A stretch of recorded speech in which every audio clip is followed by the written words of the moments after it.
Dwarka back again. We are doing the Srimad Bhagavatam, Canto 1, Chapter 10, verse 31, 32. Actually, we had come up to verse 31, in which Krishna has got into his chariot. He has his charioteer who is riding it.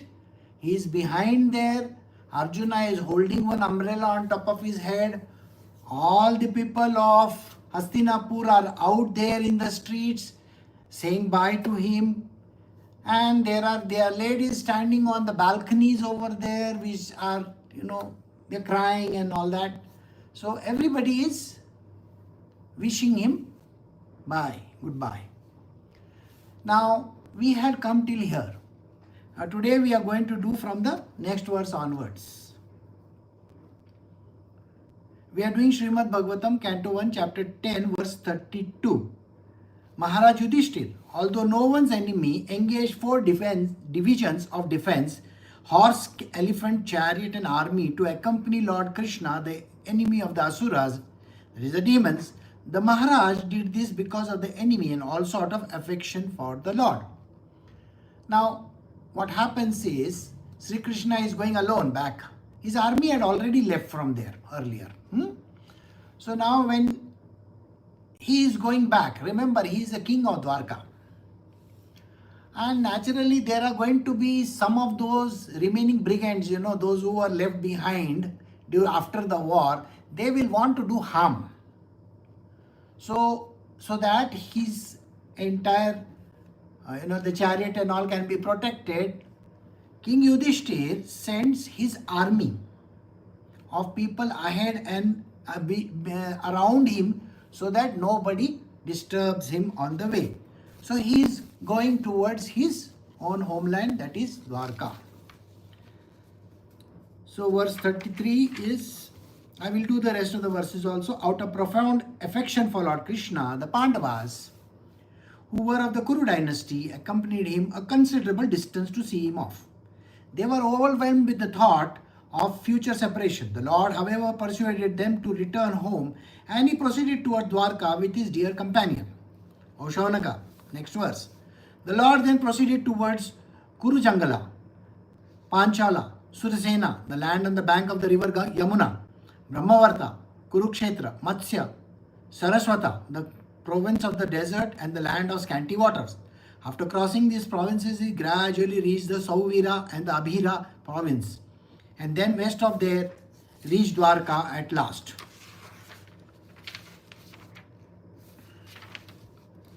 On his journey through these provinces, he was welcomed, worshipped and given various presentations. In the evening, in all places, the Lord suspended his journey to perform evening rites. He was regularly observant after sunset.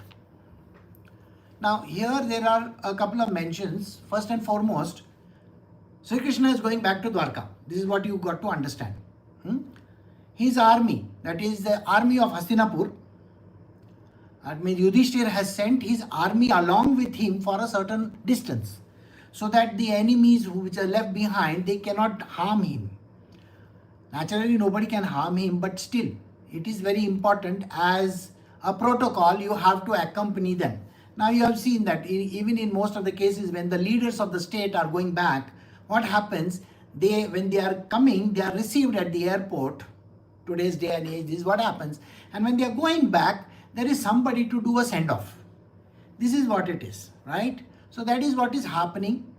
Shri Krishna is going back to Dwarka. Now on the way, there are a number of kingdoms. Even Kurukshetra is on the way. So that means you have to understand Kurukshetra is in between these two places somewhere. So naturally when he is passing through these places, the horses, because it's a chariot and to travel such a large distance, current distance would be from Delhi to Dwarka. By train also it is going to take a long time, isn't it? Maybe it will take one day. So here you can imagine going on a horse, the journey is going to take time. The horses get tired. Maybe the train doesn't get tired. Maybe the plane, it is flying one way only.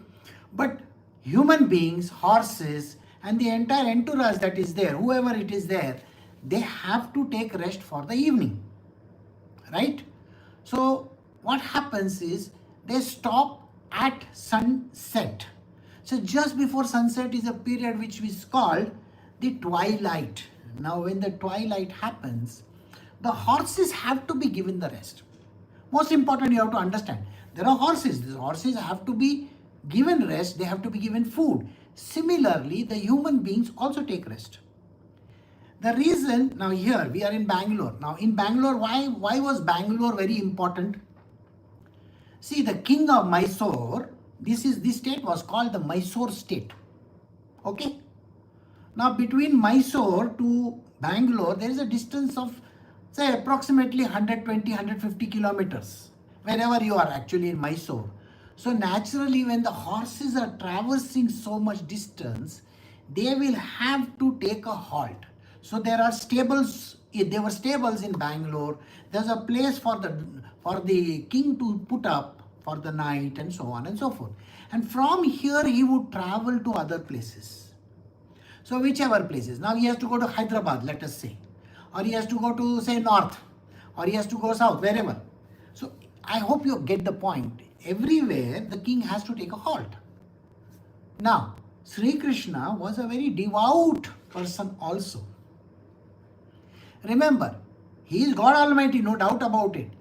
But even if God Almighty comes on earth, he has to behave like a human being, a very, very devout human being.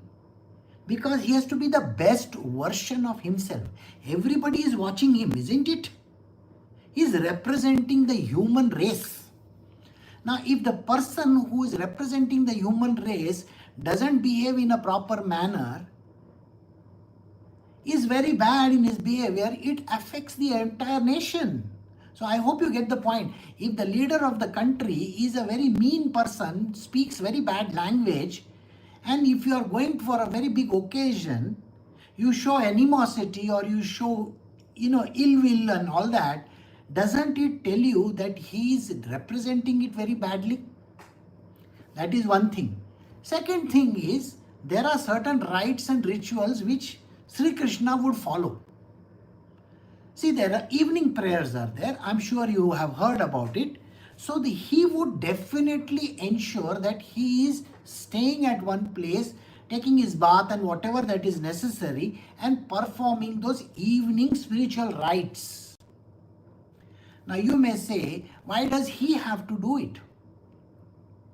He sets an example, no doubt about it. But as a prince, as a king, there are other people who are following him as well. If there is something wrong, then that affects everything. Now let us say the leader is doing something wrong. Isn't it going to affect everybody? So he takes his steps in such a manner that he sets a good example. See, there is a furor going over here in India about some people talking bad language on the YouTube and various other channels, wherever they are doing. Now, when they are doing this kind of a thing, doesn't it tell you that the younger generation, these are youngsters, and the younger generation is watching these YouTube and OTT channels and all that. And when they watch it, they are going to get affected by it. Isn't that the truth? You will find that it affects so much that this man was talking utter nonsense, this YouTuber, and then there was this lady also. Every word that she said, every third, fourth word that she said, she was uttering a blasphemous word. I mean, the word, if, like say for example, you have to do blip in the most of these places. And she was using the most derogatory language for a 23-year-old. Who is watching it? 20-year-olds, 15-year-olds, 13, 12-year-olds, are they not watching this? So when they are watching, they are getting influenced. So here the important part is, even Sri Krishna has to ensure that he follows a protocol. And the protocols are important. So he rests for the evening, and wherever he rests, he has his entire entourage take rest also. The horses have to be given their, feed and whatever and rest. And he does his sandhya, that is basically the prayers that are very, very important to do. And then whatever the food that has to be eaten, he meets the king also of that land, wherever he is, that particular place, he is a guest. So all this is taken care of. All right? And then after all this is done, he slowly starts moving the next morning. It is always at dawn. You start moving at dawn because the places are very, very hot in that region.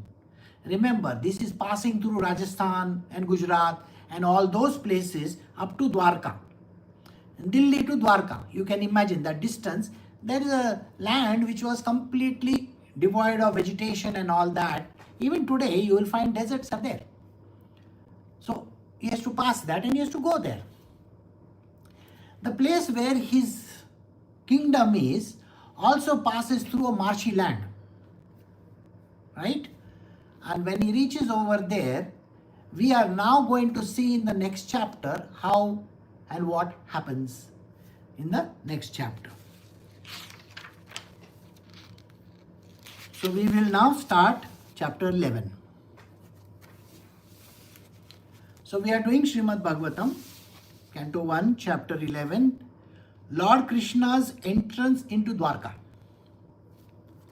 So the Goswami said, upon reaching the borders of his most prosperous metropolis, known in the country as the Anarthas, that is Dwarka, the Lord sounded his auspicious conch shell, heralding his arrival and apparently pacifying the dejection of the inhabitants.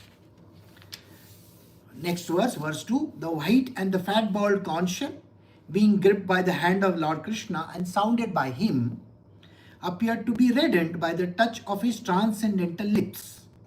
It seems that a white swan was playing in the stem of red lotus flowers. Verse 3, the citizens of Dwarka, having heard that sound, which threatens fear personified in the material world, began to run towards him fast, just as have a long desired audience with the Lord, who is the protector of all devotees.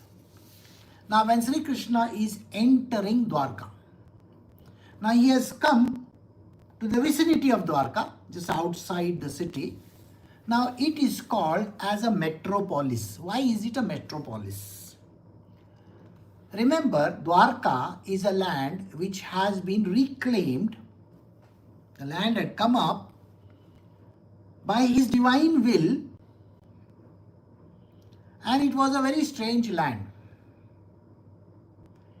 It had many castles over there, basically a lot of houses over there, wherein not only his wives have to be given the accommodation, but he had a family of over 100,000 children.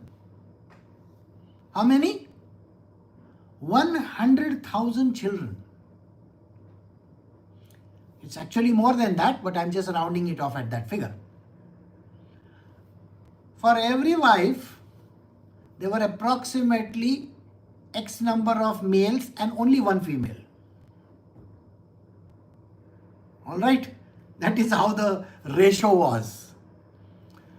So, there were so many wives, so many children, and so many people of that land. Naturally, they will have a load of people working in the palace, as well as somebody has to sell vegetables, somebody has to do something or the other. So many things have to be done. If it's a big city, think like that.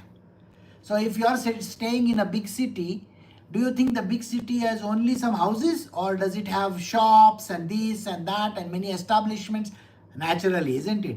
There may be churches and temples. All these things are there in your country also, or no? Right? There are roads built. There are so many things. So all this was magically built.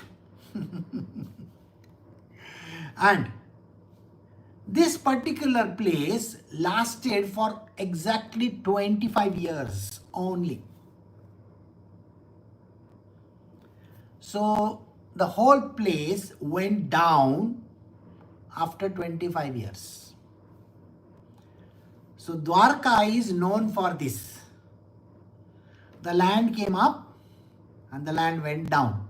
The sea drank it up. So today, the Dwarka which you actually go to is not the original Dwarka. Okay? It is still on the land. This particular Dwarka which you see is on the surface. But the Dwarka which Shri Krishna was living in is underwater. Again, they have found some remnants of Dwarka somewhere. That also is not true. At that time when Dwarka came up and went down, the waves that came in were 9 meters high. How much is 9 meters? Approximately 30 feet, you can say. 30 feet is 3 stories. 3 stories of literally waves that came in and gulped the whole city inwards. So where it can be today? It's not going to be near the seashore, it could be down below. We have no idea where it is. Some remnants were found. See, something is found somewhere. They are still trying to piece it together. Nobody has ever found this place. So now let us come to the Krishna story, where Krishna is entering Dwarka after he has defeated this entire army over there, correct? Now he has come from Hastinapur. And when he is coming back from Hastinapur, as he is entering, he sounds of his conch.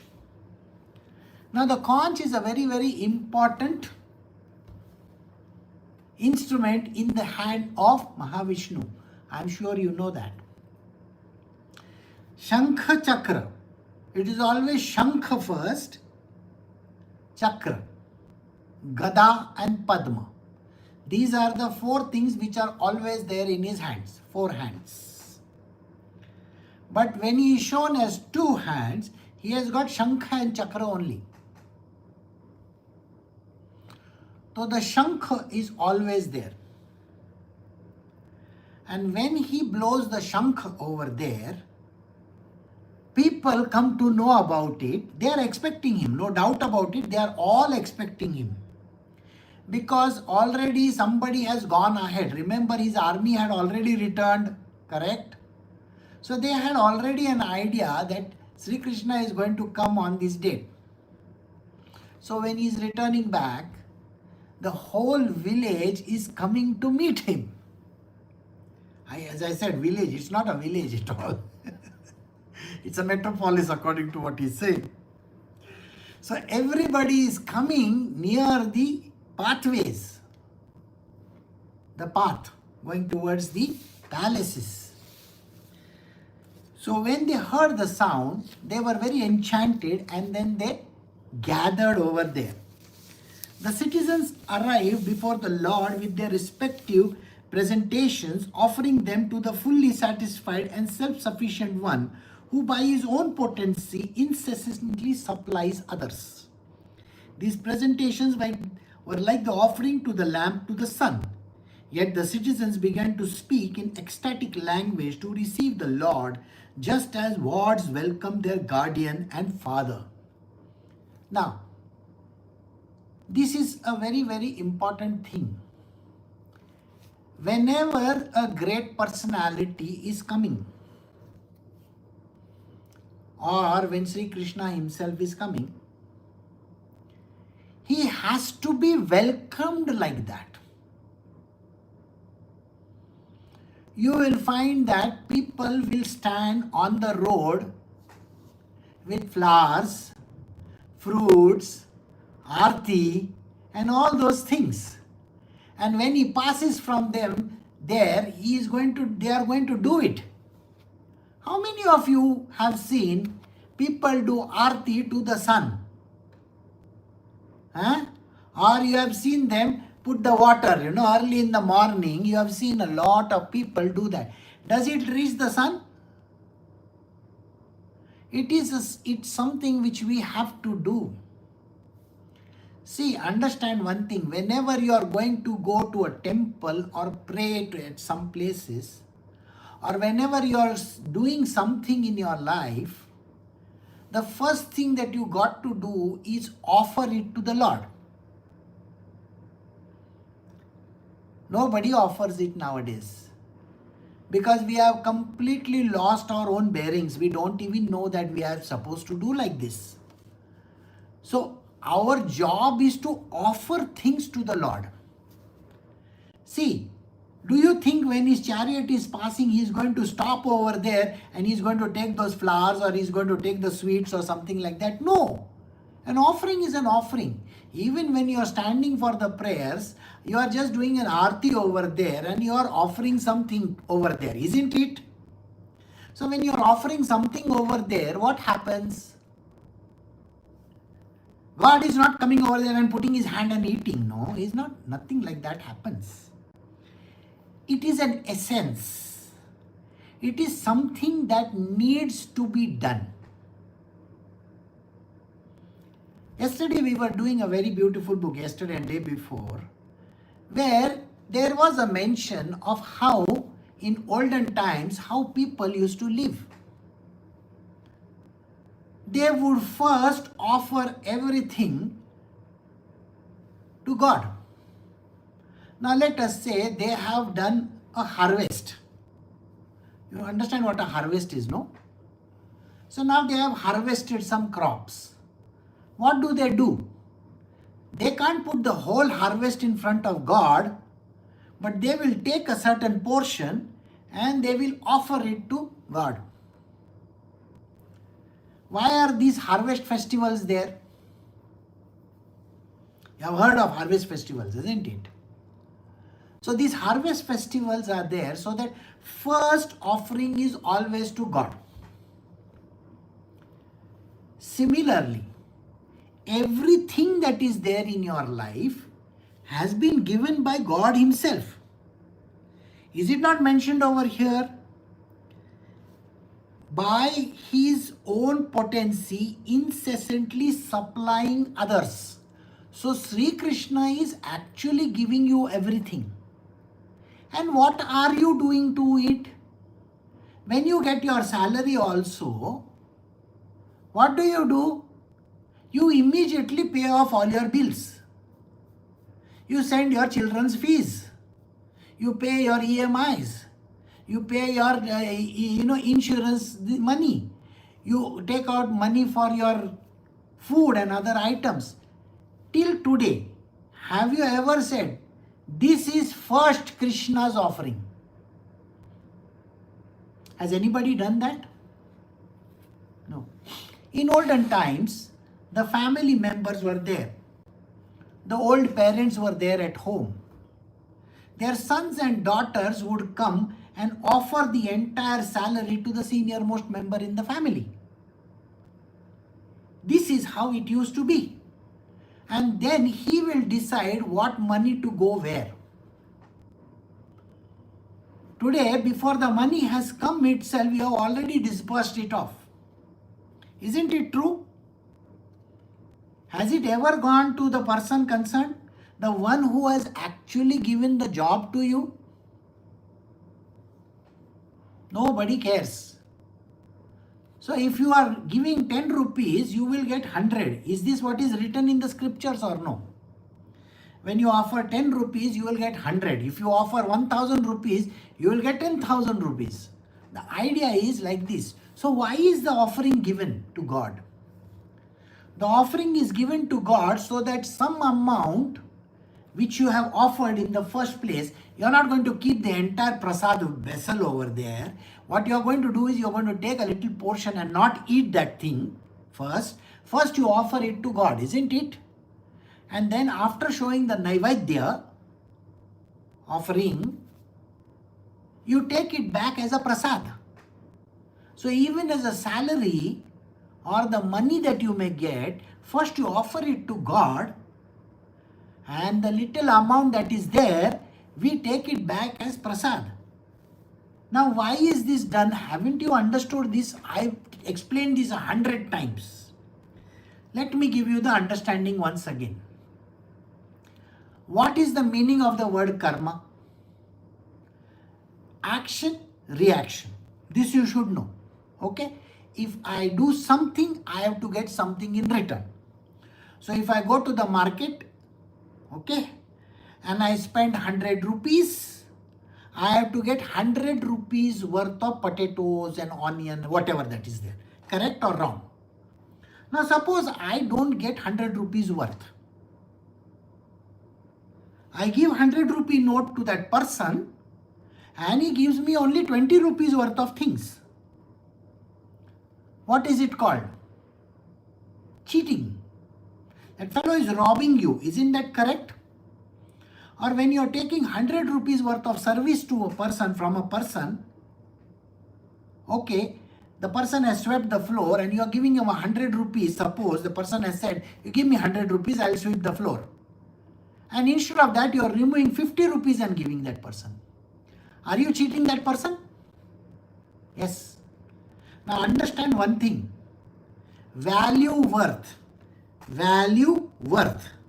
So if you are given 100, you have to get value worth 100 back. If you do not get value worth 100 back, somewhere in some life of yours, you have to get it back from that same person. Is that understood or no? See, people rob banks. People rob other people. Correct?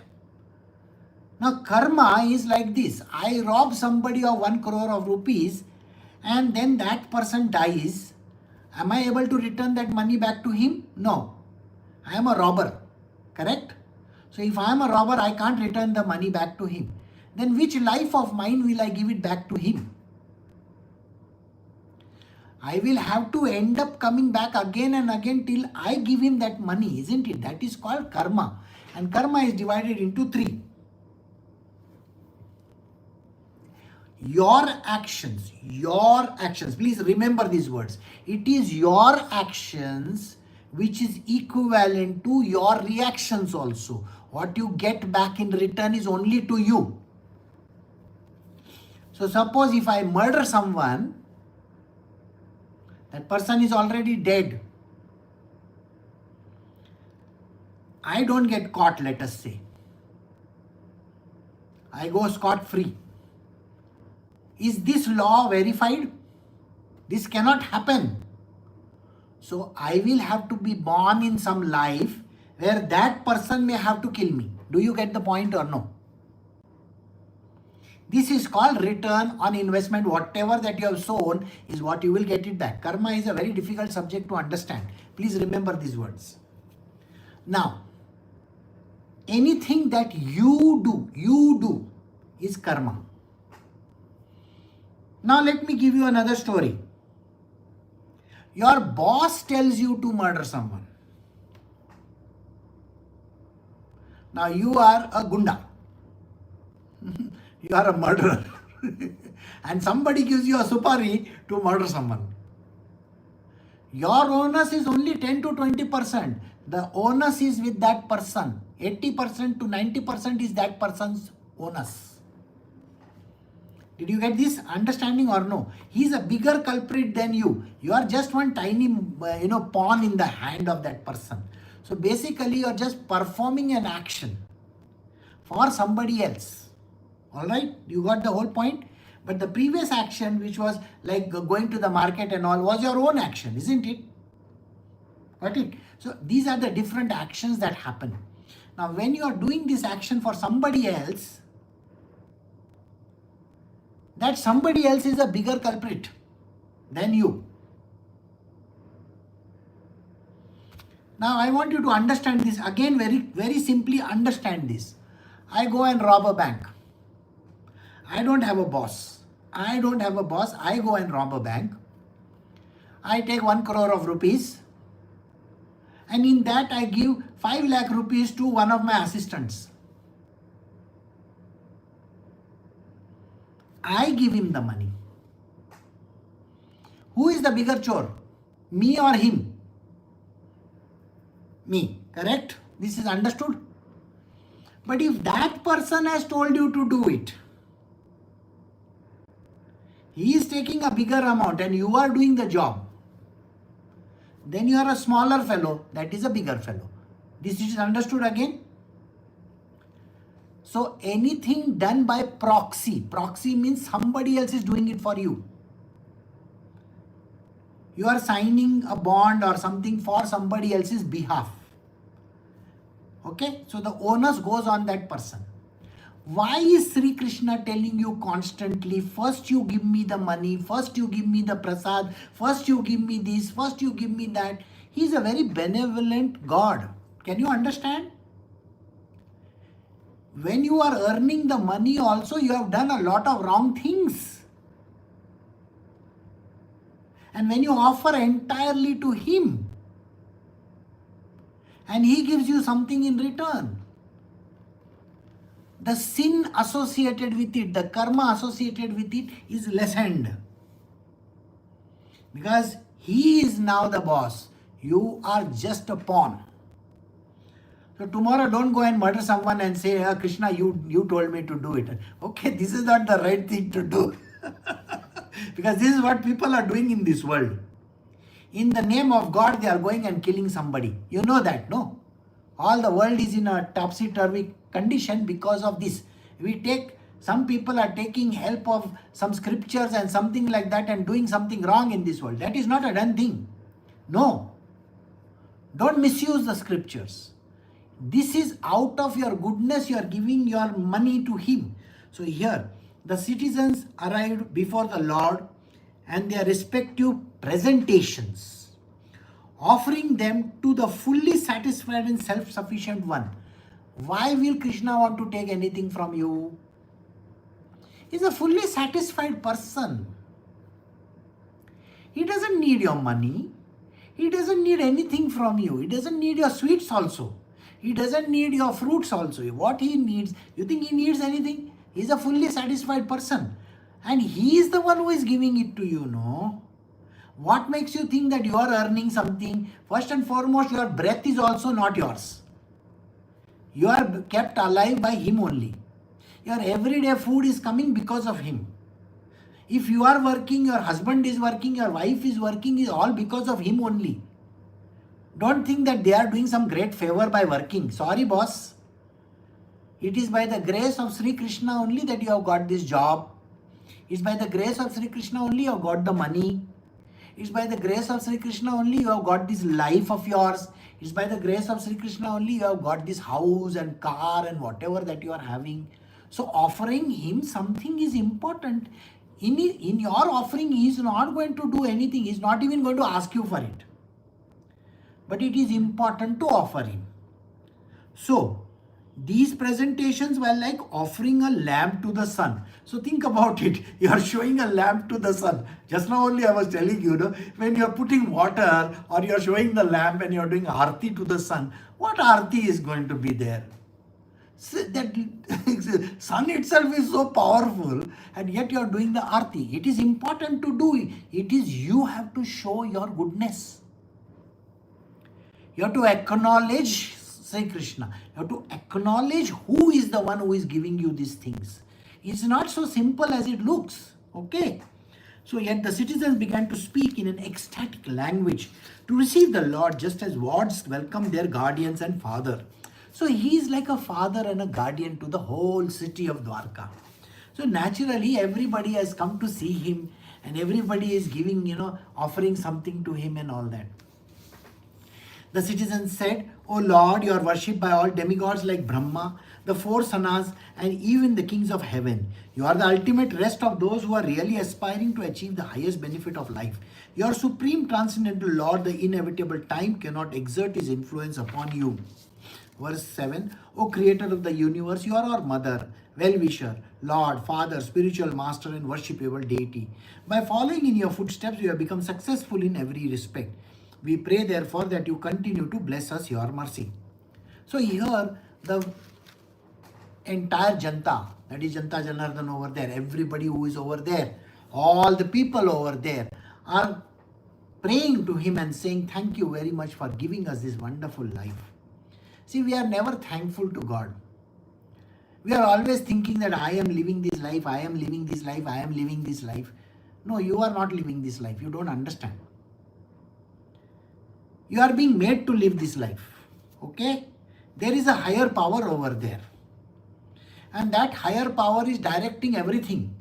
And it is not directing as per its will, by the way. Nobody. The higher power is not directing as per its will. It is your karma which is directed by the higher power. Got the answer or no? In your karma, if it is written you are supposed to receive 4 rupees, you will get only 4 rupees. If in your karma it is written you are supposed to get 1000 rupees, you will get 1000 rupees. If in your karma it is written that you are not going to get married, you are not going to get married. If it in your destiny, that is destiny, karma, it's written that you have to have 4 children, then you will have 4 children. There is nothing you can do. You can't say, no, okay, I will not have. There is nothing like that. If it is written, it's anyway going to happen. So the Lord, his entire entourage upstairs, is ensuring that all that is written in your name happens. It is under his care, under his protection, everything happens. So we have to give him the credit. Think about it. Today, we have a prime minister and a president and all the ministers and all that. Can you say that we are running this India on our own? Are you running it? No. There is a higher power running and they are having all the laws and everything in place. Got the point or no? Like in United States, there is Donald Trump.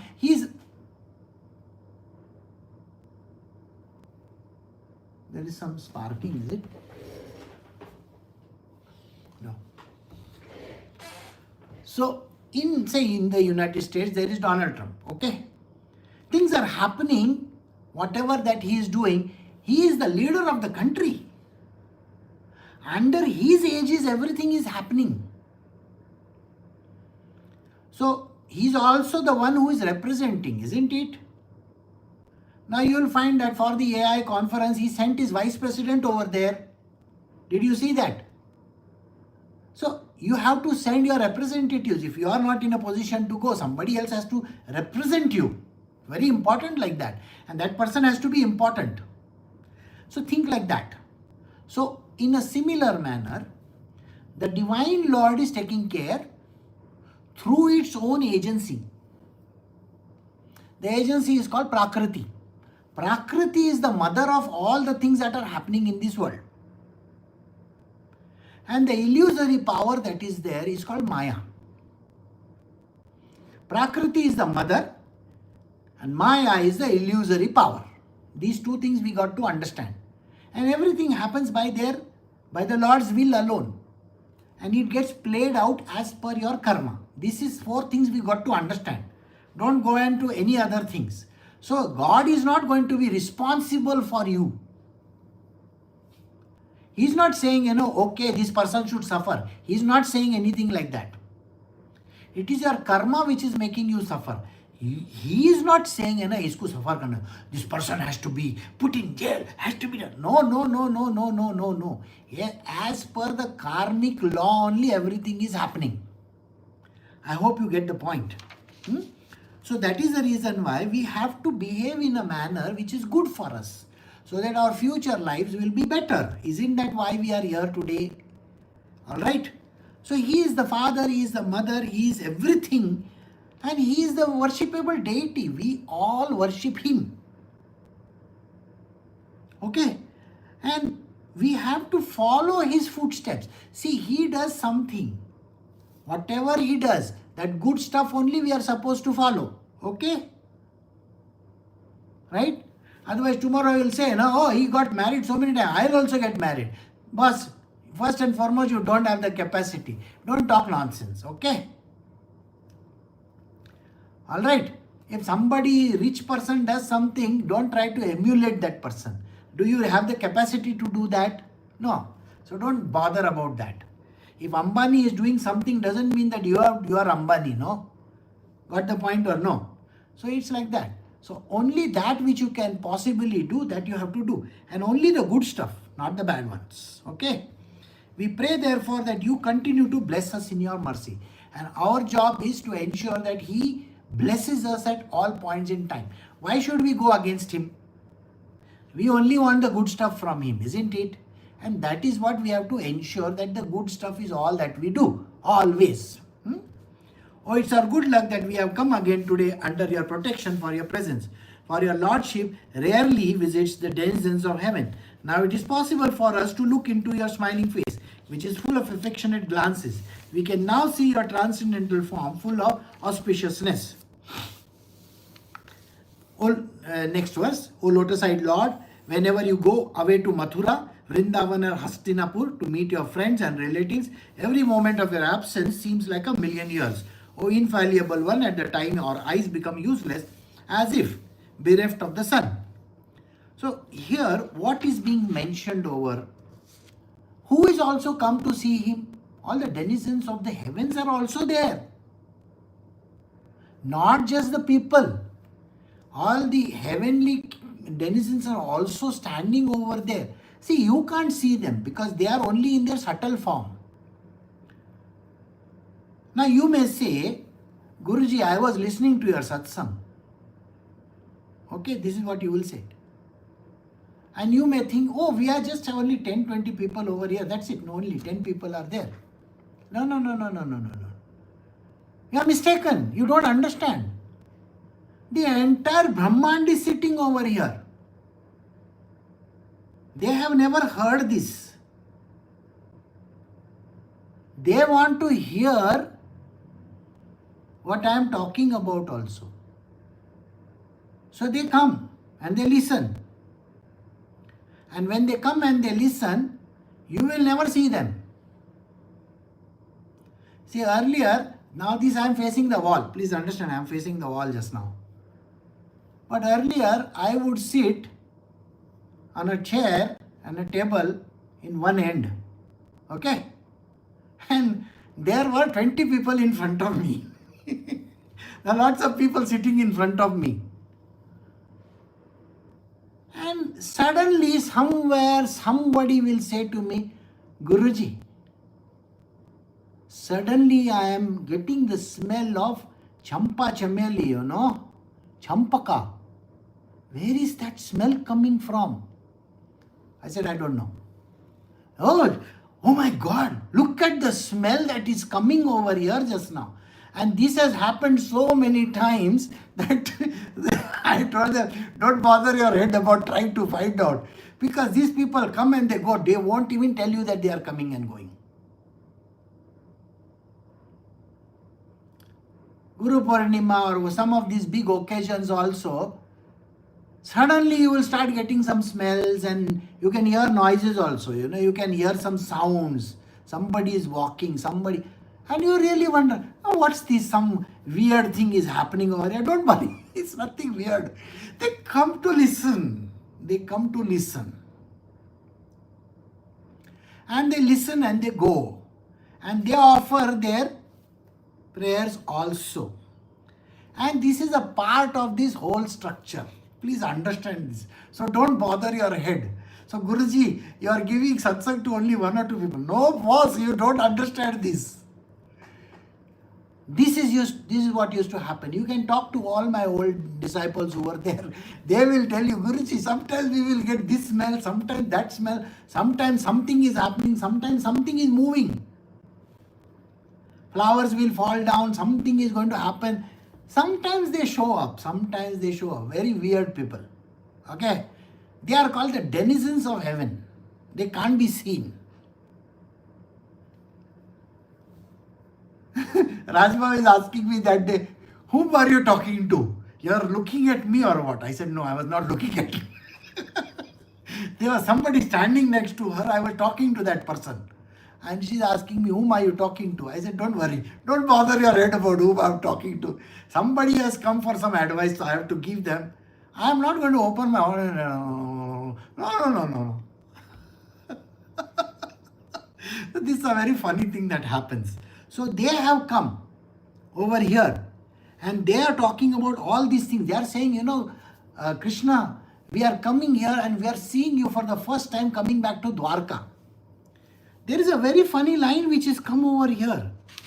See, O lotus-eyed, Wherever you go away to Mathura, Vrindavan or Hastinapur to meet your friends and relatives, every moment of your absence seems like a million years, O infallible one. At the time of our eyes become useless, as if bereft of the sun.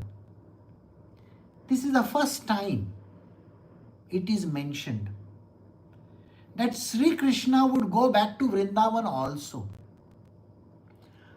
Hundreds of times, I have been asked this question. Guruji, there is no mention that Krishna has ever gone back to Vrindavan. I told them, it's not like that. The distance between Mathura and Vrindavan is only 20 kilometers. Or 20 miles or something. I can take a horse and I can go and I can come back. You won't even know I went and came back. Isn't it true? And as a divine Lord, whether he goes there or comes back, how do you know? There is no way of knowing. See, Sri Krishna is Sri Krishna. End of the day, you can't even say he's come or he's not come. Sometimes you will find him standing somewhere and talking, and sometimes he'll be somewhere else, and sometimes he'll be somewhere else. His body might be in one place, his essence could be in some other places. That is the reason why these denizens of the heavens are talking like this. Alright? So, we can do one more verse and then we will stop. So, verse 10. O Master, if you live abroad all the time, then we cannot look at your attractive face, whose smiles vanquish all our sufferings. How can we exist without your presence? Upon hearing this speech, the Lord, who is very kind to the citizens of the devotees, entered the city of Dwarka and acknowledged all their greetings by casting his transcendental glance over them. So, Sri Krishna is acknowledging and he is looking at everyone and he knows. See, it's not that he doesn't know. Don't be under the impression that he doesn't know. He is Lord Almighty. He knows everything. Okay, so he will cast his glance on everybody and he'll look. Okay, I understand what you're talking also. And like a smiling face, he will have a smiling face. And when he smiles and he looks at everybody, people get satisfied. Yesterday we were looking at some very interesting verses where it was mentioned what kind of a face Krishna's image should have. His face should be very, very beautiful. His body has to be beautiful. Everything about him has to be beautiful. So when I was telling the person who was making the image, of Sai Baba, I said, please don't put a scowl on his face. You see, every Sai Baba image anywhere in the country is not smiling at all. Have you noticed it or no? In the scripture it is written, don't show a scowling face of God. So if you come to my place and look at the Sai Baba's image, Sai Baba is smiling at you, Dattatreya is smiling at you, Sri Krishna is laughing, he's got... When you look at him, you are going to get completely flattered, Oh my God, he looks so beautiful, so handsome. He's Lord Almighty. You can't show him in an angry way like that. You can't show him with looking up like this, one eye here, one eye there. No. And you can't show him, you see, these artists who are there, idiot artists who are there, when they draw Sri Krishna and all these people, they draw it in that modern art form. Modern art is not God. It is the weird expression that these idiots have in their brains. Please remember that. The brains are wrongly connecting everywhere. So when these artists draw some image which is having some weird eyes like this, and they are showing all kinds of gods in different postures, which is something not at all connected with that God, it is wrong. Krishna is very beautiful. It is Krishna's words which are there in the scriptures. And I wish I can show them to you just now. But this is what it means. So we have to ensure that the God's image is very, very beautiful. He is proportionate. And his image cannot be tall, neither can it be short. Do you get the point? These are the mentions. If you want, I can show you where it is written. You cannot have a short image in a temple, and you cannot have a very huge image in a temple. The image has to be in the size of God, maximum 5 feet. Okay, if you have ever gone to, let us say, Pandharpur or something like that, the image is natural. Okay? I can't have an image 25 feet tall and all that. No, sorry boss, who told you that? So the image of the Lord has to be his approximate size. It can be slightly smaller because the temple can be smaller, but it cannot be so tiny. It cannot be so tiny in a temple. This I am talking in a temple image, okay? So it has to be a certain length. So when I make the images, they will be of a certain length only which you can worship. But they will be at your eye level. They will not be down. They will be just above your eye level. So this is how it has to be.